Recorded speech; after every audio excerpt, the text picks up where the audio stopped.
All right, I've spent about 7 hours with this phone. Not continuous. I'm not a psycho, but I've had it for about 7 hours, and I've played with it a lot. I have it here with the case. This is a neoprene case. It's got a little black on black Android on there. You can see that. It's pretty cute. Now, as far as the phone goes, I have it off right now.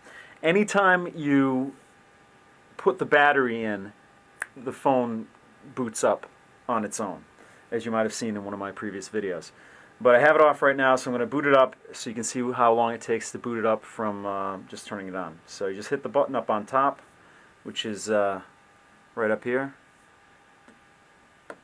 And you see the Nexus cross there with the Google colors.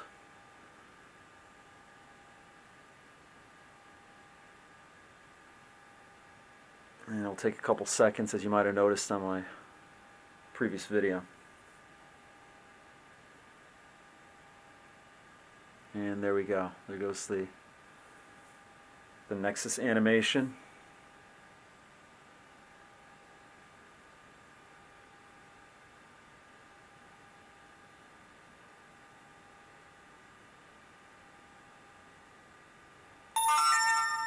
There we go. No droid.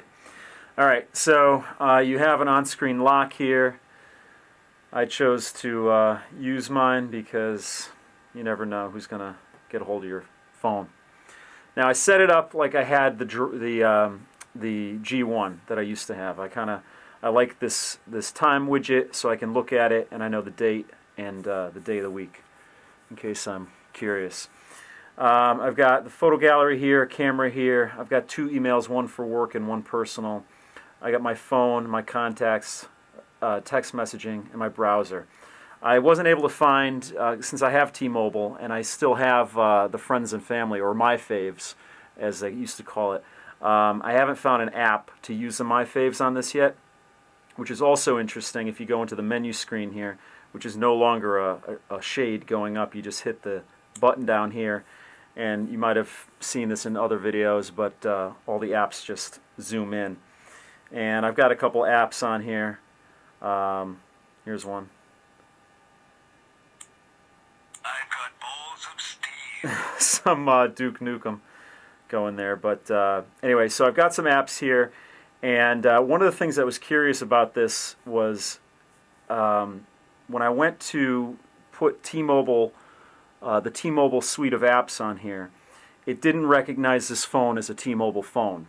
So I did buy it unlocked. I didn't buy it from T-Mobile, so maybe that's the reason, or maybe they're just not set up to have the Nexus One yet. I don't know if T-Mobile's actually selling it. As of last night, when I purchased the phone yesterday, I ordered it from the Google site, and I could not find it on the T-Mobile site. So I don't know if it's available as of this time, but it seems as if T-Mobile isn't set up on the phone in certain ways, but it works just fine. I get 3G on it, no problem.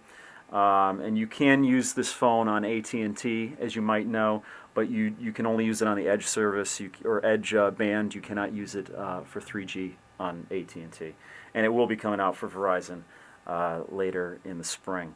But one thing that I'll show you here that that you might not have when I saw previous videos of this menu, it looked like all the apps were on a spool almost, and they went 3D into the background. But it's not quite a spool. It's almost as if it's a corner. They hit a corner, and then either they pop back or they pop forward, one of the two. So it's a really cool effect on the phone. It's an upgrade from the previous phone. Obviously, it's just eye candy, but that's why people buy phones. That's why people buy these things. Otherwise, people would be talking on flip phones still, for the most part. But it's still got a lot of great apps on here. I downloaded some of them, and Shop Savvy is an awesome app. Ring Droid, I make all my own ringtones with it. So it's really cool, and it gives you the flexibility that the iPhone doesn't. I haven't messed with Google Goggles yet, but it looks like it could be pretty cool. And I think that's pretty much about the apps. You guys should know about them if you're into Android or not. But down here, instead of the shade going up and down, you just hit the home button down here, which is also replicated on the soft keys down here. So you have a back button, a menu button. Let me get a little closer in here. You have a back button, a menu button, a home button, and a search button. Okay, and then you also have your trackball, okay, which is pushing everything around. You also have on the bottom here, you have these areas that you might be familiar with already, that they're little dots on the side. I don't know if you can see them here, but you hold down on the dots and it gives you a little card view of, you know, all your 5 different screens that you have, widgets and apps and whatever you have on there. You can do pictures, whatever you want to put on there. And one of the things about the soft key here, that you have a search here, which is cool. I'm just hitting the back soft key. And I have it on haptic feedback, so I get a little vibration when I hit some of these things, or hit all of, you know, all the soft keys. You can do search for anything you want. You could do that by either typing in the QWERTY keyboard here, not a physical keyboard, but a virtual keyboard. Or you can actually, one of the cool things that you can actually do is use voice, which this phone is getting a lot of press for. You can either do it with the button up here, which you might be familiar with already if you have an Android phone. There was always a voice search up here. Or the real cool thing is now you can just swipe on the keyboard. So whatever you want to look up. So if you wanted to look up Nexus 1, let's do that right now. Nexus 1. Now if you saw, I just swiped on the keypad and spoke into the phone, and now it's looking up Nexus 1. And we'll see what it brings up here. If you can see that, it says Nexus 1, and the second one down is Nexus 1 phone. Now the cool thing is that you can use the voice recognition, voice to text, in a text message, or anything on this phone except for passwords. So if somebody sent me a text, or I just want to text somebody, but I'm on the road, I'm driving, and I don't really want to, you know, be typing on the keypad, I can just easily say what I want to say, and the phone will pick it up. So let's say I'm going to say something really natural, not in a robotic tone, and see how well this picks it up. So the recipient, I'm just leaving it blank, but let's see, type to compose. I'm going to swipe the keypad, which is so cool. You just swipe it, and I'm going to speak into it and see how it goes. So let's see. Buddy, let's go out tonight. I'm thinking 8:30. Let me know. I got all smudge marks on there. But let's see how it turned out.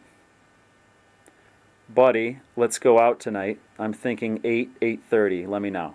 That is amazing. That is all I got to say. That is awesome. It's quick. It's quicker than you could type it, at least quicker than I could type it. And I didn't even have to, if I was driving right now, I wouldn't even have to take my eyes off of the road. So super cool. I love that feature on this phone.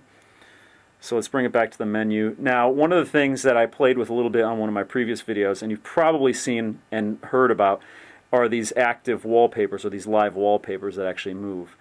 I think it's cool. This is my favorite one. It's a lake with leaves in it, and you touch it.